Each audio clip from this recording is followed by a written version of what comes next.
Next topic, shortest job first. CPU scheduling second topic. Shortest job first. எஸ்ஜேஎஃப் அப்படின்னு ஷார்ட்டாக நம்ம சொல்லுவோம். மொத்தம் எப்போவும் எப்படி எடுத்துக்கிறோம், 3 எடுத்துக்கிறோம். 3 எடுத்துக்கிறோம். 3 என்னது process, arrival time, burst time. Process வந்து மொத்தம் 4 ப்ராசஸ் எடுத்துருக்கோம். P1, P2, P3, P4. Arrival time 1 to 1 4 எடுத்துருக்கோம். பர்ஸ்ட் டைம்ன்றது என்னது ஆல்ரெடி சொல்லியிருப்பேன். ஒர்க்கிங் டைம், எவ்வளோ நேரம் அந்த ப்ராசஸ்ஸு எக்ஸிக்யூட் ஆகுறதுன்னு தான் பர்ஸ்ட் டைம்னு சொல்லுவாங்க.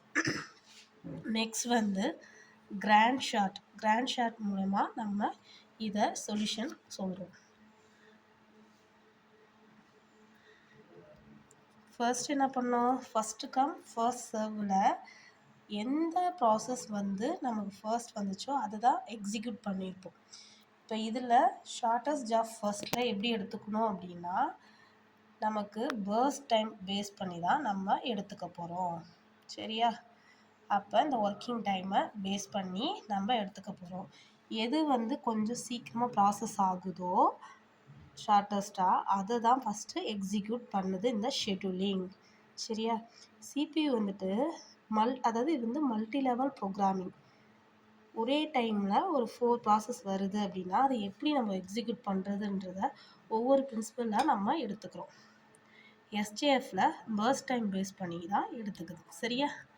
இப்போது grand short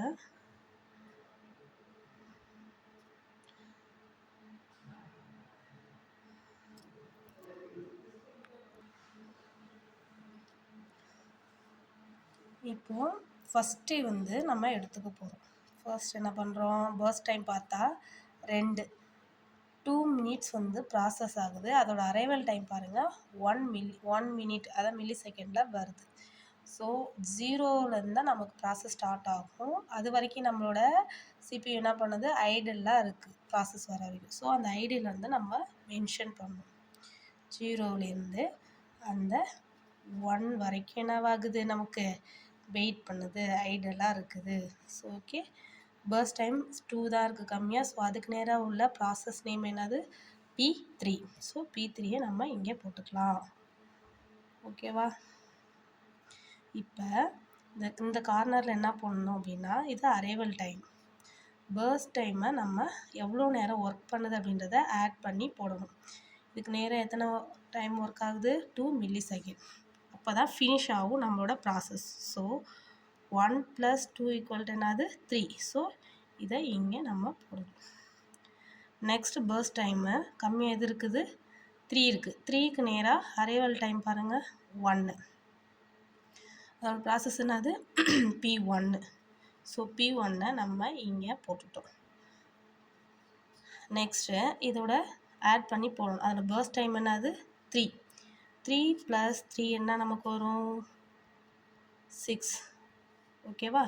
next first time check பண்ண 4 இருக்குது 2 இதுலேயும். ஸோ ஃபஸ்ட்டு நம்ம என்ன பண்ணுவோம், அப்படி வந்துச்சுன்னா ஃபஸ்ட்டு என்ன ப்ராசஸ் இருக்கோ அதை எக்ஸிக்யூட் பண்ணிடுவாங்க. ஸோ P2 நமக்கு அரைவலில் ஃபஸ்ட் வந்துடுது. ஸோ அதை நம்ம எடுத்துக்க வேண்டியதான்.